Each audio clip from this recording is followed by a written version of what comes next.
नमस्कार दोस्तों, एक बार फिर स्वागत है आप सभी का आपका अपने YouTube चैनल स्टडी लॉग में। तो आज की इस वीडियो में हम आपके लिए लेकर आए हैं जो DBMS के यानी कि डेटाबेस मैनेजमेंट के जो हमने आपको क्वेश्चन कराए थे उनके कुछ आंसर्स, और यहाँ पर इन्हीं के माध्यम से आपका सिलेबस भी कंप्लीट हो जाएगा।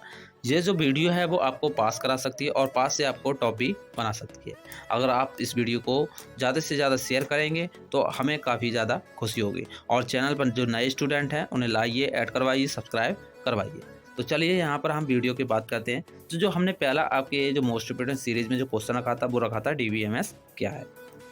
तो यहाँ पर DBMS की बात करें तो DBMS का पूरा नाम डेटाबेस मैनेजमेंट सिस्टम है, और DBMS प्रोग्राम्स का एक पूरा कलेक्शन होता है। यानी कि जो आपका DBMS होता है वो एक प्रोग्राम्स का कलेक्शन, ग्रुप्स और समूह होता है जो कि यूज़र को डेटाबेस को क्रिएट और मेंटेन करने के लिए अनुमति देता है या योग्य बना सकता है। तो हम कह सकते हैं कि DBMS एक जनरल पर्पस सॉफ्टवेयर सिस्टम है जो कि हमें निम्नलिखित सुविधाएं उपलब्ध कराता है। अब यहाँ पर काफ़ी सारी सुविधाएं हमें डेटाबेस मैनेजमेंट सिस्टम प्रोवाइड कराता है, जिनमें से पहली है कि डिफाइनिंग, यानी कि डेटाबेस में स्टोर डेटा के लिए डेटा टाइप्स, स्ट्रक्चर और कॉन्स्ट्रेंट्स को स्पेसिफाई करता है। दूसरा पॉइंट है कंस्ट्रक्टिंग, डेटा को किसी स्टोर मीडियम में स्टोर करने की प्रक्रिया को DBMS के द्वारा नियंत्रित किया जाता है।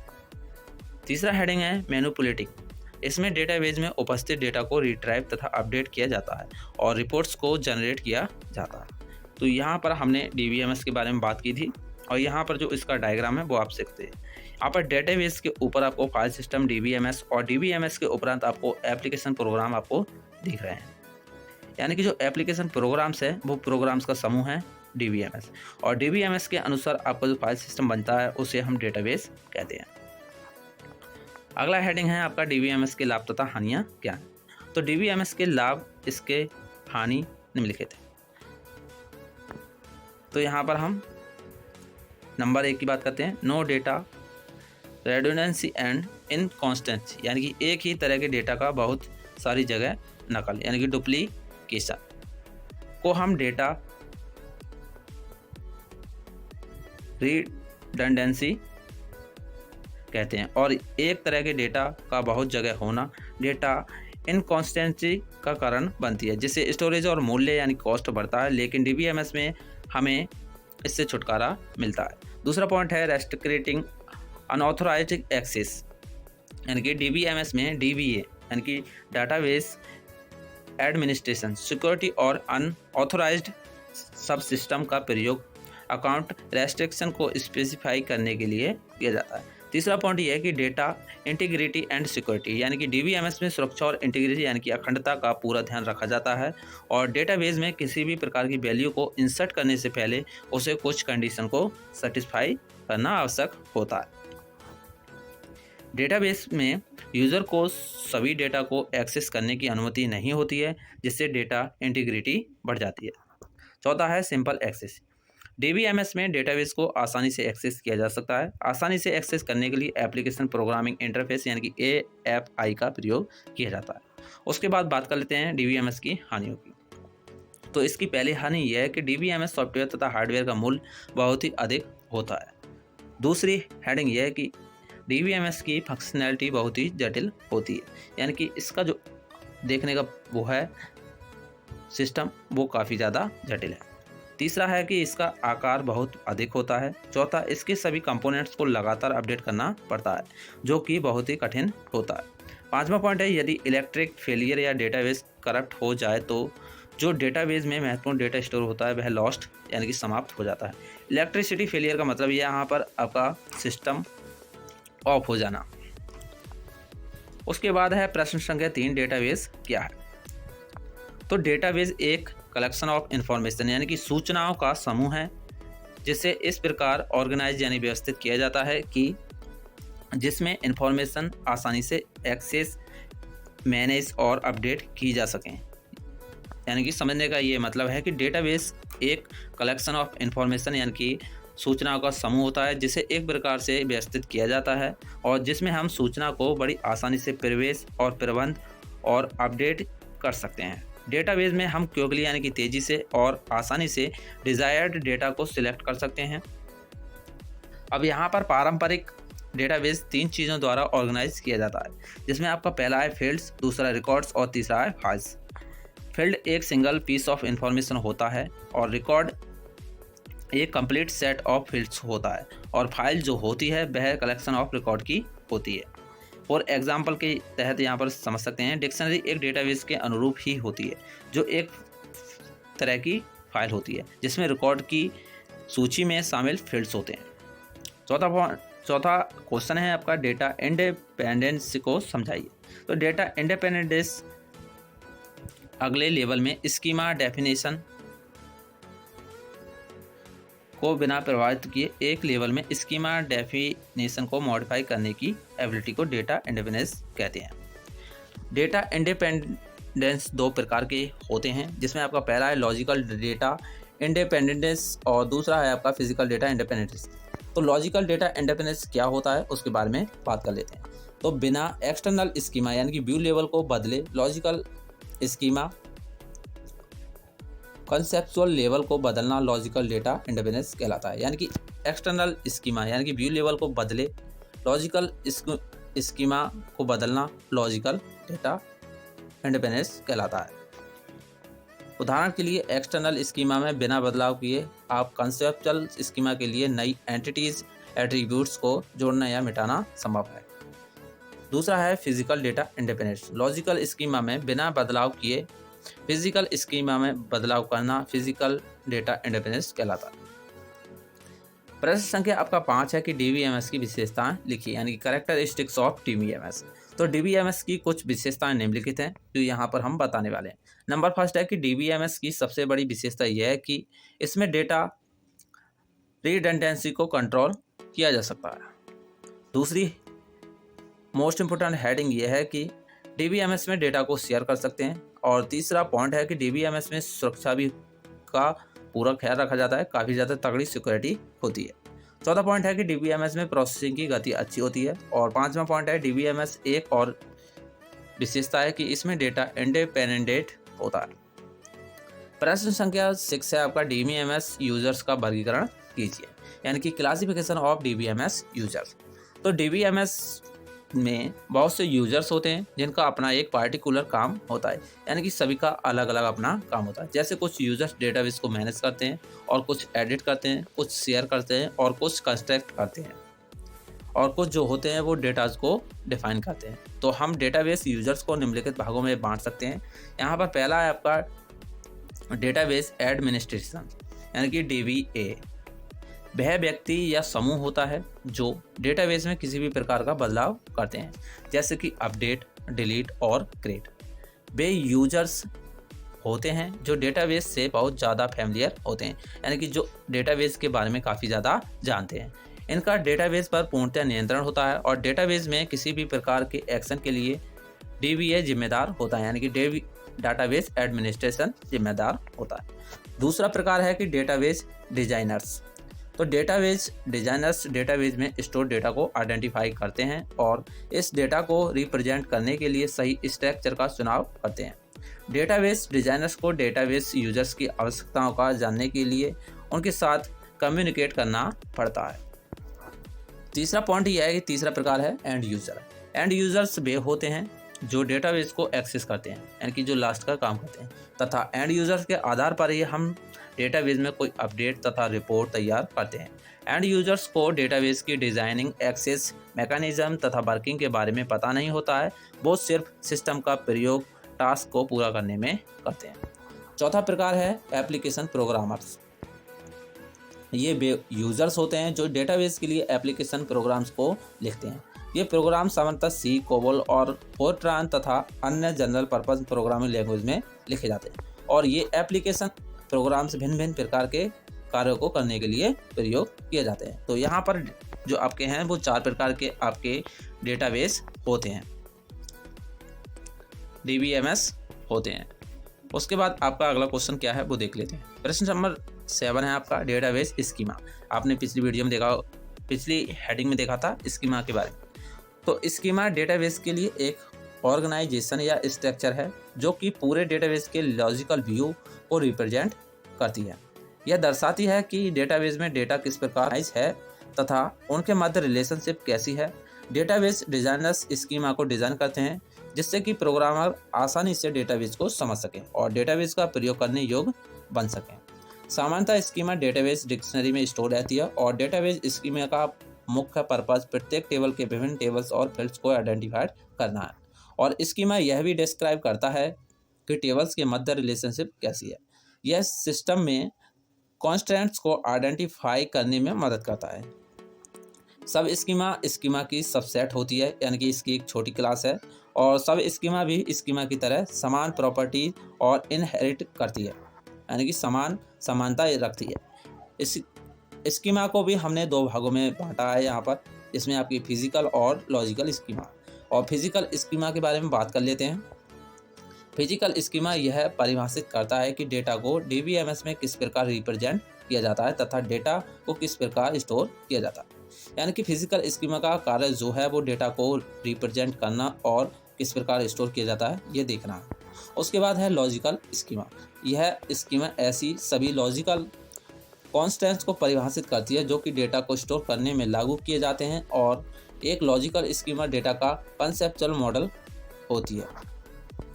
अब यहाँ पर आप मेमोरी स्ट्रक्चर्स देख रहे हैं जिसमें आपको स्टैंड्स और फिजिकल डेटा स्ट्रक्चर और लॉजिकल डेटाबेस स्ट्रक्चर दिखाई दे रहे हैं। यहाँ पर हमने database, data files, control file और रेडोलॉग फाइल्स आपको दिखाई दे रही हैं और जो आपका डेटा फाइल्स होता है वो आपके डेटा फाइल 1 और डेटा फाइल 2 इस तरह से रखे होते हैं।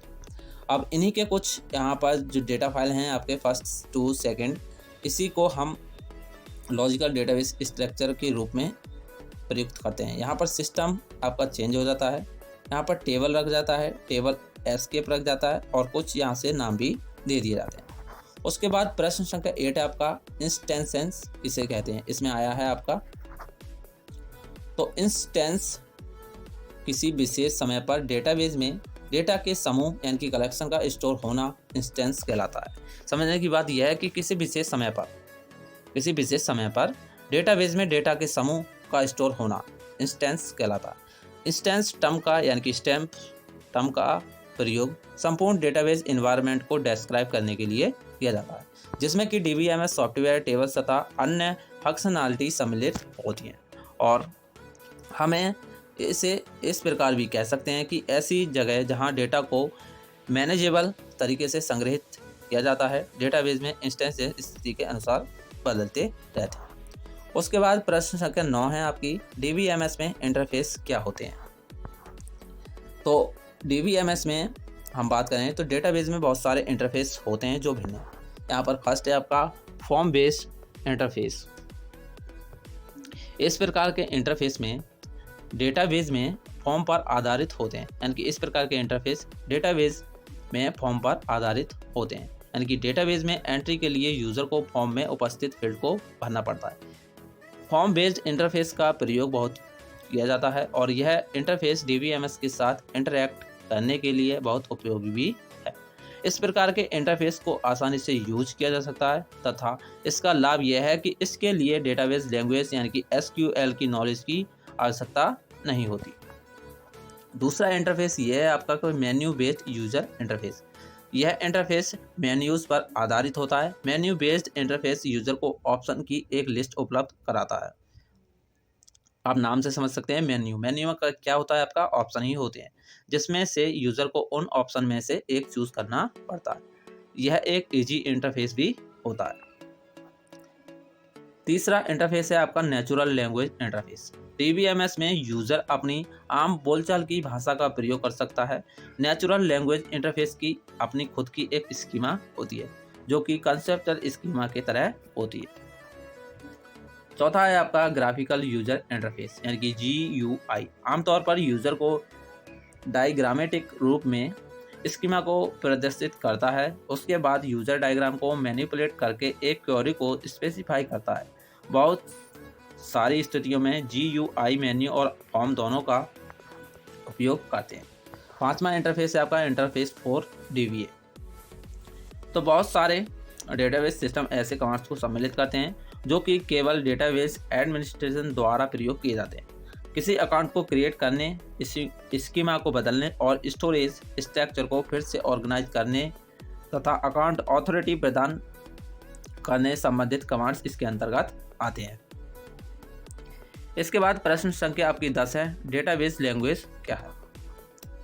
तो डेटाबेस लैंग्वेज किसी सिस्टम में डेटाबेस को क्रिएट और मेंटेन करने के लिए डेटाबेस लैंग्वेज का प्रयोग किया जाता है। अब डेटाबेस में निम्नलिखित कई सारी लैंग्वेज हो सकती हैं, जिसमें आपकी पहली है DDL।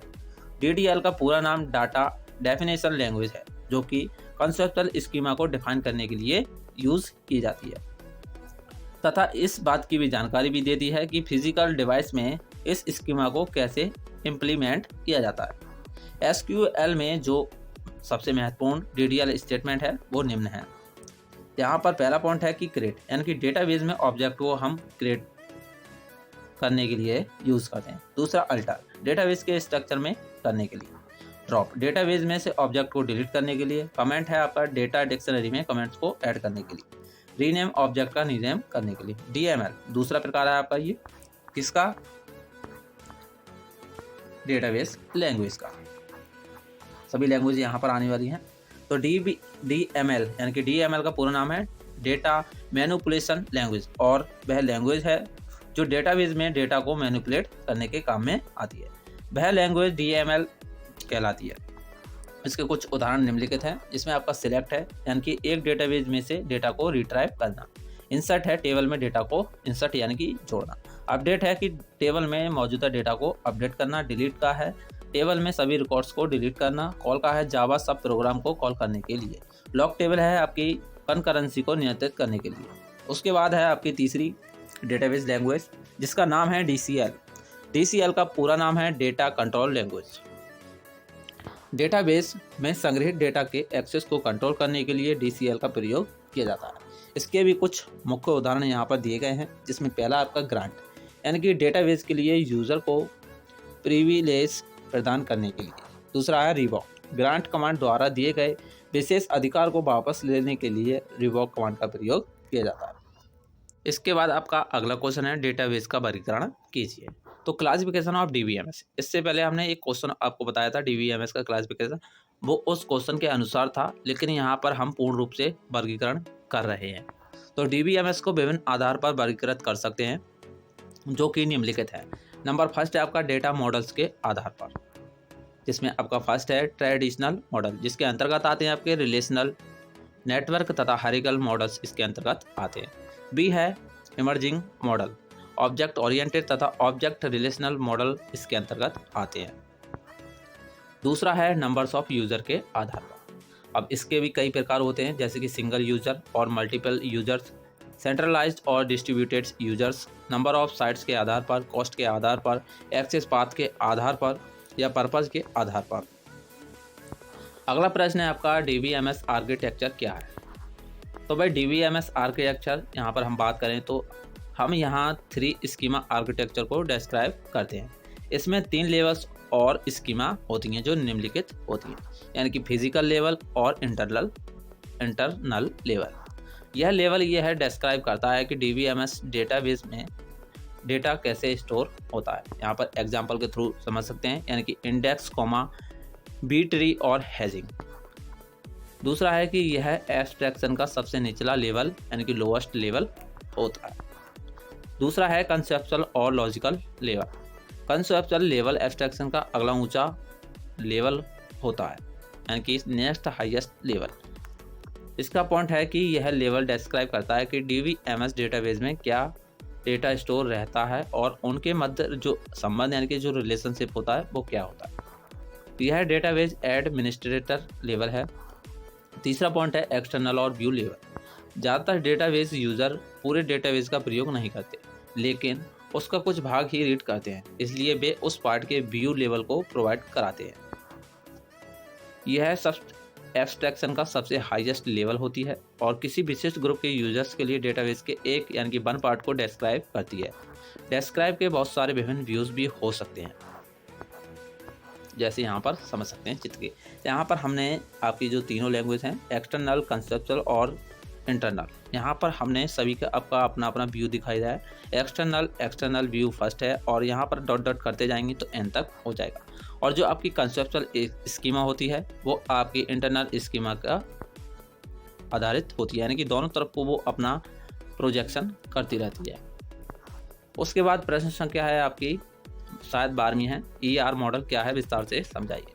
तो ER मॉडल यानी कि ER मॉडल को 1976 में पीटर ने प्रस्तावित किया था और ER मॉडल का उपयोग रियल वर्ल्ड की कंसेप्चुअल स्कीमा को प्रस्तुत करने के लिए किया जाता है। ER मॉडल डेटाबेस के कंसेप्चुअल व्यू को डिफाइन करता है और ER मॉडल को ER डायग्राम भी कहते हैं क्योंकि यह एंटिटीज को ग्राफिकल रूप से रिप्रेजेंट करता है और एंटिटीज के मध्य रिलेशनशिप को दर्शाता है। यहाँ पर चित्र के माध्यम से देख सकते हैं आपको कंपोनेंट्स ऑफ ER मॉडल्स हैं,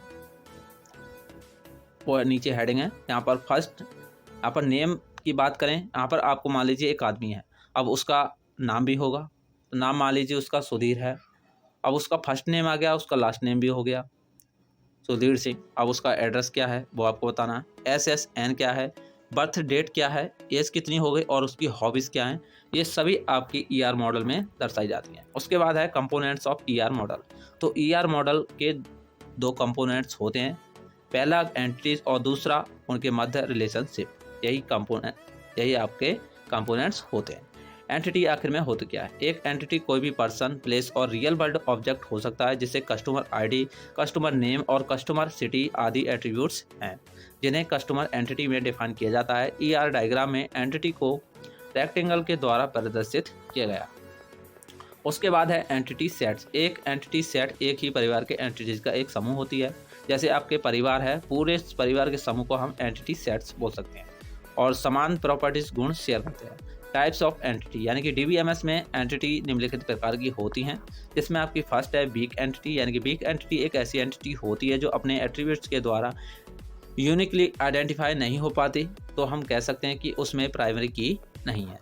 दूसरा स्ट्रॉन्ग एंटिटी, वह एंटिटी जिसके पास प्राइमरी की होती है स्ट्रॉन्ग एंटिटी की कहलाती है। दूसरा आपका कंपोनेंट्स है रिलेशनशिप। अब ER डायग्राम में रिलेशनशिप एंटिटीज के मध्य रिलेशन को दर्शाता है और रिलेशनशिप को डायमंड्स के द्वारा प्रदर्शित किया जाता है। उदाहरण के लिए टीचर टीचर्स एट स्कूल और soldier enrolled in A military, जहाँ टीचर्स एट और इनरोल्स क्या हैं, रिलेशनशिप कहलाते हैं कि भाई इसमें इनरोल कर रहे हैं। उसके बाद है डिग्री ऑफ रिलेशनशिप। यानी कि रिलेशनशिप 3 प्रकार की होती हैं, जिसमें आपकी पहली है बाइनरी। अगर रिलेशनशिप टाइप की डिग्री 2 होती हैं तो उसे बाइनरी कहते हैं, यानी कि बाइनरी डिग्री 2। दूसरी है टर्नरी। अगर रिलेशन टाइप की डिग्री 3 होती है तो उसे टर्नरी कहते हैं, यानी कि डिग्री 3। एन टर्नरी, यानी कि अगर रिलेशन टाइप की डिग्री n होती है तो उसे हम एनरी कहते हैं, यानी कि डिग्री n। अब बात कर लेते हैं एट्रीब्यूट्स के। तो एक एट्रीब्यूट्स एंटिटी की प्रॉपर्टी होती है जो कि अन्य एंटिटीज के डिफरेंट होती है और वो एंटिटी के बारे में सूचना प्रोवाइड करती है। तो वे एट्रीब्यूट्स जो एंटिटी को आइडेंटिफाई करते हैं और उन्हें की एट्रीब्यूट्स कहते हैं, और वो एट्रीब्यूट्स जो एंटिटी को डिस्क्राइब करते हैं उन्हें नॉन की एट्रीब्यूट्स कहते हैं।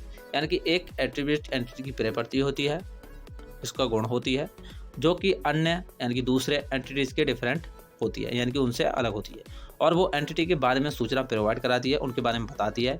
वे एट्रीब्यूट्स जो एंटिटी को आइडेंटिफाई करते हैं उन्हें हम की एट्रीब्यूट्स कहते हैं, और जो एट्रीब्यूट्स जो आइडेंटिटी को डिस्क्राइब करते हैं उन्हें हम नॉन बोलते हैं, नॉन की एट्रीब्यूट्स। एक एट्रीब्यूट टाइप और एंटिटी टाइप की प्रॉपर्टी होती है। एट्रीब्यूट को एलिप्स के द्वारा रिप्रेजेंट किया जाता है।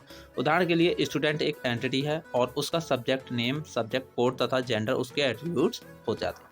Types of attributes. DBMS में एट्रीब्यूट्स निम्नलिखित प्रकार के होते हैं, जिसमें आपका फर्स्ट है सिंपल एंड कंपोजिट एट्रीब्यूट्स। जो सिंपल एट्रीब्यूट्स होते हैं वो सब पार्ट में डिवाइड नहीं होते, जबकि कंपोजिट एट्रीब्यूट्स सब पार्ट्स में विभाजित हो जाते हैं।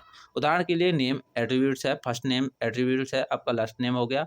इसमें आपको अगर नेम की बात करें, नेम एट्रीब्यूट्स आपका 2 भागों में बट जाता है, फर्स्ट नेम और सेकंड नेम, जहाँ नाम एक कंपोसाइट है और एट्रीब्यूट है, और फर्स्ट तथा लास्ट नेम सिंपल एट्रीब्यूट है।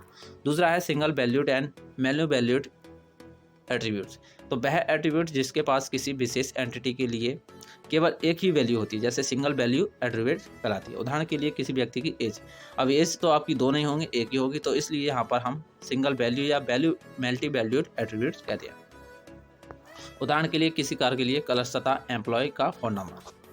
तीसरा है स्टोरेज एंड डेराइव्ड एट्रीब्यूट्स। इस प्रकार के एट्रीब्यूट की वैल्यू को दूसरे रिलेटेड एट्रीब्यूट्स की वैल्यू से डेराइव्ड किया जाता है। उदाहरण के लिए किसी पर्सन की एज को उसके बर्थ डेट से डेराइव्ड किया जाए तो एज एक डेराइव्ड एट्रीब्यूट है तथा बर्थ डेट एक स्टोर्ड एट्रीब्यूट है। अगला क्वेश्चन है एंटिटीज के मध्य रिलेशनशिप को समझाइए। तो रिलेशनशिप अमॉन्ग एंटिटीज यानी कि एंटिटीज के मध्य 3 प्रकार की रिलेशनशिप होती हैं। यहाँ पर हम पहले की बात करें तो 1 to 1 रिलेशनशिप है। यह तब होती है जब एंटिटी ए का एक इंस्टेंस एंटिटी बी के एक इंस्टेंस के साथ एसोसिएटेड होता है। उदाहरण के लिए किसी ऑफिस में एम्प्लॉयज़ का अपना अलग अलग ऑफिस होता है और प्रत्येक एम्प्लॉय के लिए एक यूनिक ऑफिस होता है, यानी कि सबका अलग अलग ऑफिस होता है और प्रत्येक ऑफिस के लिए एक यूनिक एम्प्लॉय होता है, जैसे ए का बी। दूसरा है आपका 1 to many यानी कि एक के लिए बहुत सारे रिलेशनशिप तब होती है जब एंटिटी ए का एक इंस्टेंट एंटिटी बी के बहुत सारे इंस्टेंट के साथ एसोसिएटेड होता है। यानी कि उदाहरण के लिए एक एम्प्लॉय का डिपार्टमेंट में कार्य करता है, यानी एक एम्प्लॉय एक डिपार्टमेंट में कार्य करता है और एक डिपार्टमेंट के पास कई एम्प्लॉय हो सकते हैं, जैसे कि ए के पास 3 एम्प्लॉय हैं यानी कि 3 बी हैं। तो अगला है आपका मैनी टू मैनी। यह रिलेशनशिप तब होती है जब एंटिटी ए के बहुत सारे इंस्टेंट्स एंटिटी बी के बहुत सारे इंस्टेंट्स के साथ एसोसिएटेड होते हैं। उदाहरण के लिए बहुत सारे एम्प्लॉयज़ बहुत सारे प्रोजेक्ट में काम कर रहे हैं, जैसे ए के साथ यहाँ पर 3 आपको एम्प्लॉयज़ दिख रहे हैं और प्रोजेक्ट वगैरह है वो सब कुछ। उसके बाद अगला प्रश्न है आपका डोमेन किसे कहते हैं। यहाँ पर काफ़ी ज़्यादा मोस्ट इंपोर्टेंट क्वेश्चन है। तो एक एट्रीब्यूट के लिए परमिट की जाने वाली सभी यूनिक वैल्यूज़ के सेट को हम डोमेन कहते हैं। यानी कि एक एट्रीब्यूट के लिए परमिट की जाने वाली सभी यूनिक वैल्यूज़ के सेट को हम डोमेन कहते हैं। उदाहरण के लिए जेंडर के लिए एक फील्ड डोमेन यानी कि मेल फीमेल अदर्स हो सकते हैं, जहां ये तीनों वैल्यूज़ ये परमिटेड एंटिटीज हैं, यानी इन्हें कोई बदलाव नहीं किया जा सकता। प्रश्न संख्या का अगला है रिलेशन क्या है। तो रिलेशन एक रो और ट्यूपल्स का कलेक्शन होती है। अब ट्यूपल क्या है। तो एक ट्यूपल कॉलम्स और एट्रीब्यूट्स का कलेक्शन होता है। ट्यूपल एक इंस्टेंट के लिए टेबल की एट्रीब्यूट्स के बारे में इंफॉर्मेशन का कलेक्शन होता है और एक ट्यूपल को हम रॉ कह सकते हैं यदि रॉ यूनिक हो तो। जैसे डिस्क्राइब यहाँ पर प्राइस के रूप में देख सकते हैं, ये जो आपको कॉलम दिखाई दे रहे हैं ये आपके ट्यूपल हो जाते हैं और जो आपका डिस्क्रिप्शन दिखाई दे रहा है वो डिस्क्रिप्शन और प्राइस ये आपका एट्रीब्यूट्स हो जाता है, ट्यूपल है, और जो आपकी खाली जगह दिख रहे हैं वो आपका डोमेन हो जाता है। अगला प्रश्न है कि जॉइन किसे कहते हैं। तो 2 या 2 से अधिक टेबल्स में जो डेटा को प्राप्त करता है जॉइन कहलाता है। प्रत्येक टेबल में डेटा को इंसर्ट करने के लिए कुछ बिजनेस रूल्स होते हैं। ये बिजनेस रूल्स डेटा कॉन्स्ट्रेंट्स कहलाते हैं। अगला प्रश्न है कि डीबीएमएस की सभी की को परिभाषित कीजिए। ऑल डीबीएमएस की। तो आरडीबीएमएस में निम्नलिखित प्रकार की कीज होती हैं। पहली है आपकी प्राइमरी की।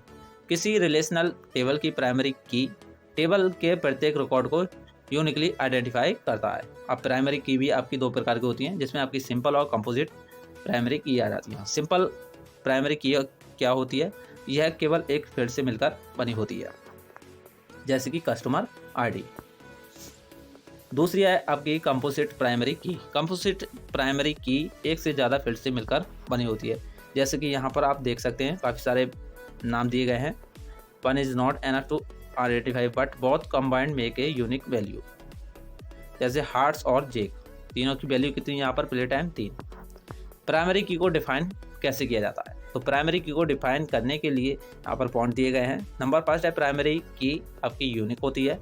किसी भी टेबल में केवल एक ही प्राइमरी की हो सकती है, सिंगल या मल्टी कॉलम में हो सकती है। मल्टी कॉलम प्राइमरी की को हम कंपोजिट प्राइमरी की कह सकते हैं। कंपोजिट प्राइमरी की में अधिकतम 16 कॉलम हो सकते हैं। यह नल वैल्यूज़ को कंटेन नहीं करते। अब उसके बाद दूसरी की है आपकी फॉरेन की। रिलेशनल डेटाबेस टेबल में एक फॉरेन की कॉलम्स का एक महत्वपूर्ण समूह होता है, जो कि 2 टेबल्स में डेटा के मध्य लिंक उपलब्ध कराता है। कहीं कहीं पर फॉरेन की को रेफरेंसिंग की भी कह देते हैं। जब किसी एक प्राइमरी की को किसी दूसरी टेबल में प्राइमरी की के रूप में प्रयोग करते हैं तो उसे हम फॉरेन की कहते हैं। फॉरेन की डेटा में इंटीग्रिटी को मेंटेन करने के लिए मेथड उपलब्ध कराती है, जैसे कि यहाँ पर रीजन आईडी, ये आपकी फॉरेन की हो गई। तीसरी है कंपोसाइट की। जब कोई प्राइमरी की बहुत सारे एट्रीब्यूट से मिलकर बनी होती है तो उसे हम कंपोसाइट की कहते हैं। रिलेशनल डेटाबेस टेबल में कंपोसाइट की दो या दो से अधिक कॉलम्स का समूह होता है जो कि टेबल में प्रत्येक रो को यूनिक आइडेंटिफाई करता है। जैसे कि सप्लायर आईडी, आइटम आईडी आपकी दो हो गई, यानी कि दो से अधिक हो गई। दूसरी है आर्टिफिशियल की। आर्टिफिशियल की तब परमिट होती है जब किसी भी एट्रीब्यूट्स के पास प्राइमरी की सभी प्रॉपर्टीज नहीं होंगी या फिर प्राइमरी की बहुत बड़ी तथा कॉम्प्लेक्स होगी। अगली है आपकी सुपर की। RDBMS में एक सुपर की कॉलम्स का एक कॉम्बिनेशन होता है जो कि रो को यूनिकली आइडेंटिफाई करता है। उसके बाद है कैंडिडेट की। DBMS में कैंडिडेट की वह की होती है जो कि एक टेबल में प्राइमरी की कैंडिडेट की तरह कार्य करती है। हम सिंपल वर्ड्स में कह सकें तो कैंडिडेट की प्राइमरी की जरूरतों को पूरा करती है। अगला प्रश्न है डेटा इंटीग्रिटी को समझाइए। तो डेटाबेस मैनेजमेंट सिस्टम में डेटा का एक्यूरेट तथा संपूर्ण होना डेटा इंटीग्रिटी कहलाता है तथा डेटा में डुप्लीकेटनेस यानी कि डुप्लीकेटनेस नहीं होनी चाहिए। इसका मतलब यह है कि डेटा कंसिस्टेंस होना चाहिए जिससे डेटा की हानि ना हो, जिससे डेटा की इंटीग्रिटी बनी रहती है। अब डेटा इंटीग्रिटी दो प्रकार की होती है जिसमें आपकी एंटिटी इंटीग्रिटी है और रेफरेंशियल इंटीग्रिटी है। अब एंटिटी इंटीग्रिटी के बारे में जानते हैं। एंटिटी इंटीग्रिटी का नियम यह है कि प्रत्येक टेबल की अपनी एक प्राइमरी की होती है और प्रत्येक प्राइमरी की यूनिक होती है और नल नहीं होती। रेफरेंशियल इंटीग्रिटी क्या है? रेफरेंशियल इंटीग्रिटी का नियम यह है कि किसी भी एसोसिएट टेबल में फॉरेन की वैल्यू प्राइमरी की वैल्यू से मैच करती है। रेफरेंशियल इंटीग्रिटी का नियम यह है कि सुनिश्चित करता है कि टेबल्स के मध्य रिलेशनशिप कंसिस्टेंसी कैसा। तो आज की इस वीडियो में इतना ही। अगली जो वीडियो है उसमें हम आपके जो मोस्ट इंपोर्टेंट सीरीज की क्वेश्चन है वो हम करा देंगे। आप क्वेश्चन याद रखना, DBMS कांस्टेंट के प्रकार लिखिए।